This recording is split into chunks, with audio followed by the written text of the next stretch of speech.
guys, it's your girl Stephanie. This is gonna be a vlog I don't usually do. This is more of like what's been going on with me the last few weeks. And this is not my usual happy vlog that I usually talk about. This is me being real, being stressful, and emotional. I'm surprised my makeup, it's still intact. I actually was crying before this vlog because I'm just at my ends rope with a lot of stuff. Before we start, I'm gonna go grab myself a drink. Well, this is not a drink, is it? Say hi, baby. You guys remember Streeter? Look. There you go. This is a drink. Nice, quick, and easy one. I just took hard cider and apple cider juice and mixed the two together. It's good. And this is what I really need.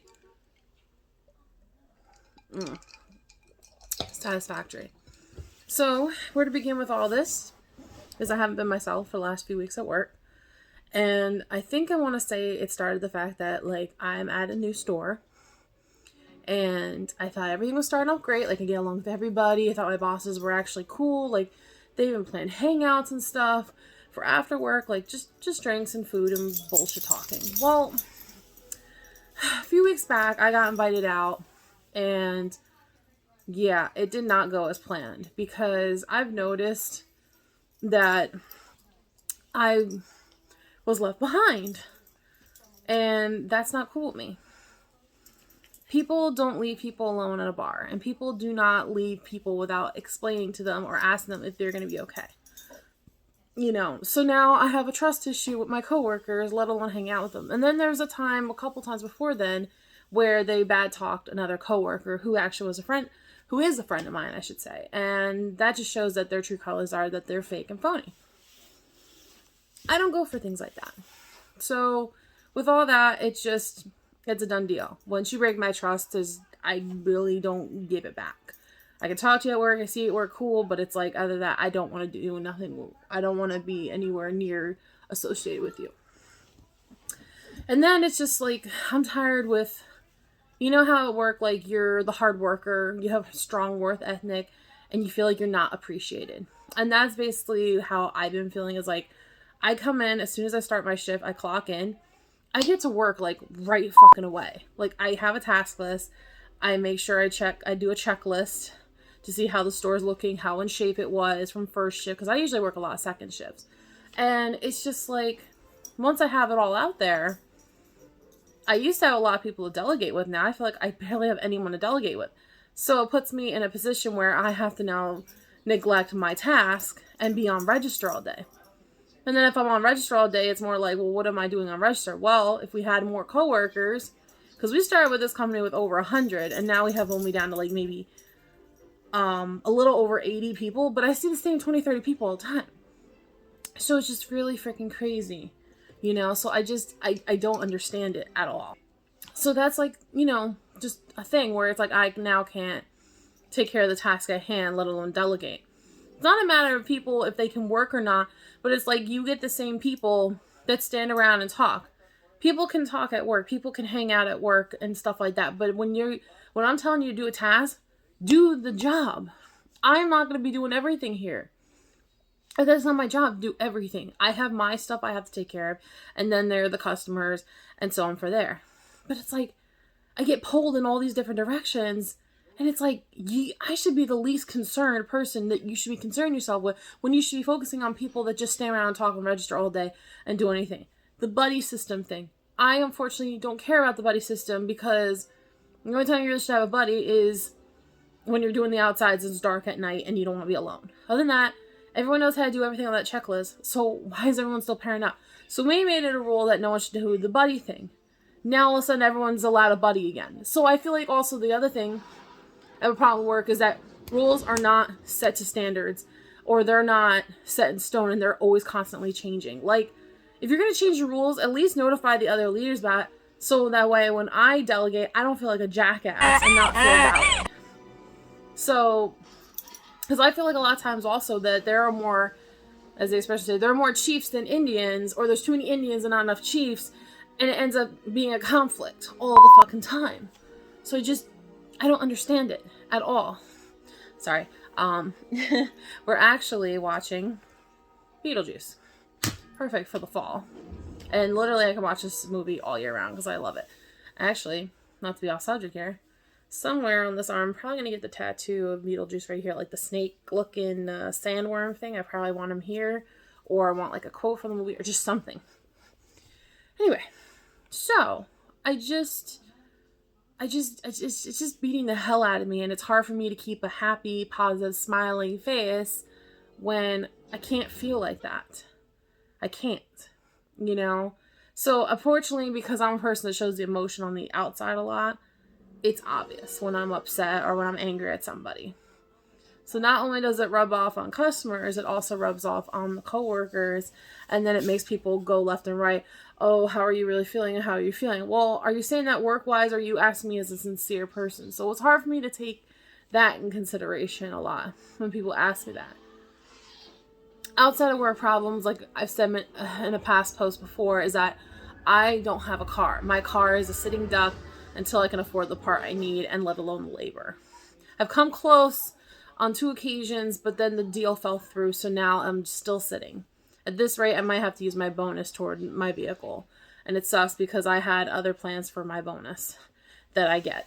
No, I'm not telling you all how much it is, but I'm real excited to be getting that within like a month at the year-end meeting that we go to all the time in Bloomingfield. So, yeah.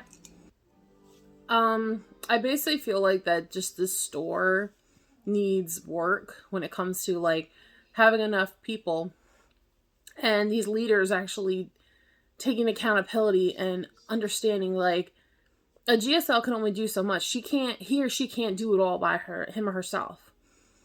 And because I'm a hard worker and I believe in working and having a professional relationship with my leaders, it's hard. Not saying if people say hi, how you doing, like I can't be like that, but don't be like questioning me of stupid shit when it comes to like my outside life or let alone work stuff. Because if I give you the answer, the other problem I've been seeing is that I get laughed at. And it's hard because at work I have to present what I am. I'm either going to stay at the store or I'm going to transfer. So basically because of all this shit going on in my head and because of everything I've been feeling, it's like I don't know how this can be resolved. I don't feel comfortable enough to talk to my leaders one-on-one to express it because one, they're either going to turn around and say that the problem's me, which it's not, or they're going to be where some excuse they're going to give me, and 3, it's not going to make me feel better or get resolved. Like I said, at the end of the day, it's not. So, another thing that got brought to my attention was using up some therapy. Now, in the past, I've talked about doing therapy before because sometimes, yeah, I vent to my boyfriend, I vent to my mom, I vent to my brother, but sometimes I can't always seem to do that because it's just a lot.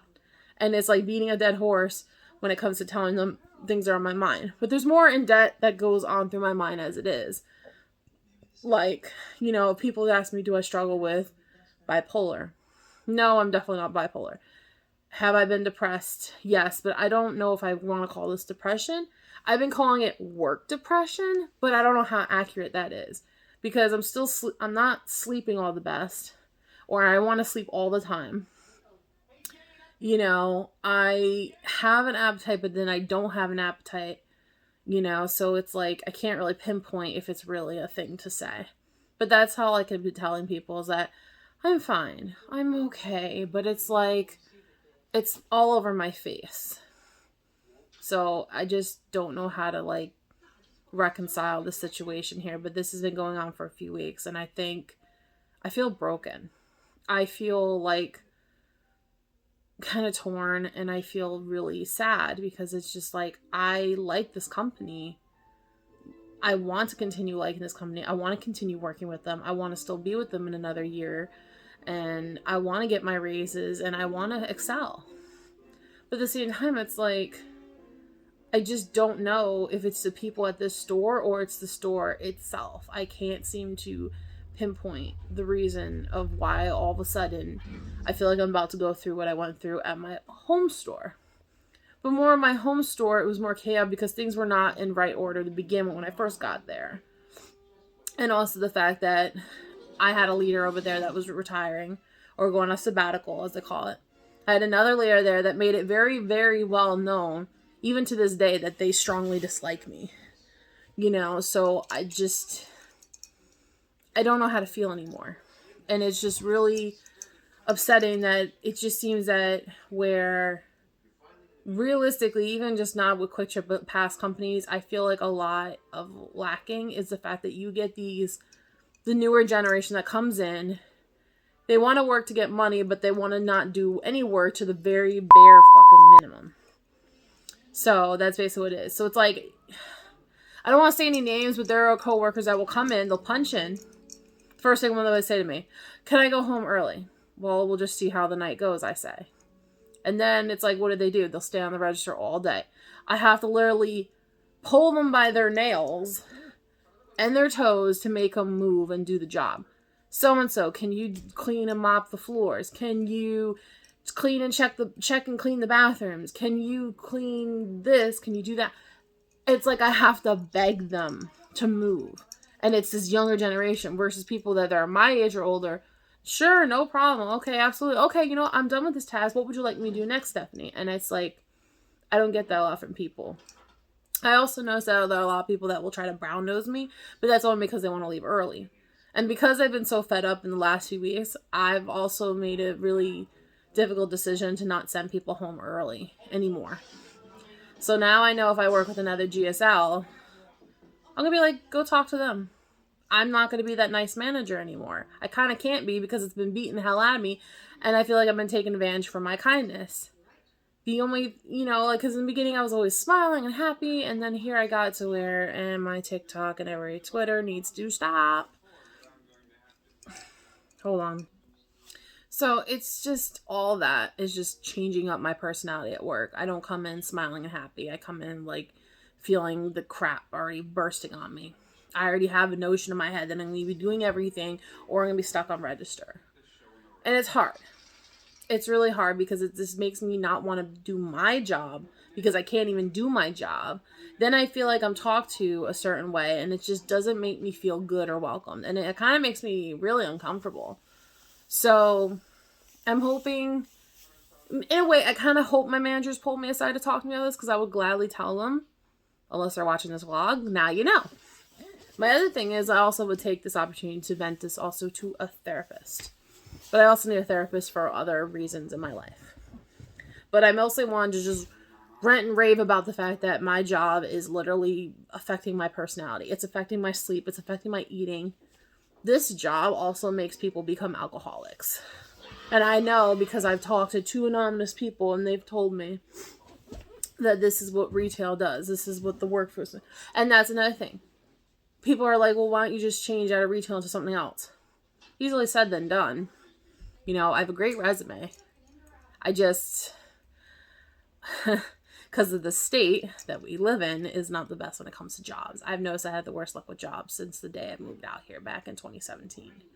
So it's just better I just stay where I'm at, keep working hard, and hopefully excel into the next level of management. Worst case scenario, I have to pull Plan B out. And I'm not going to reveal that until it's 110% real for Plan B. That is on the hush hush and secret.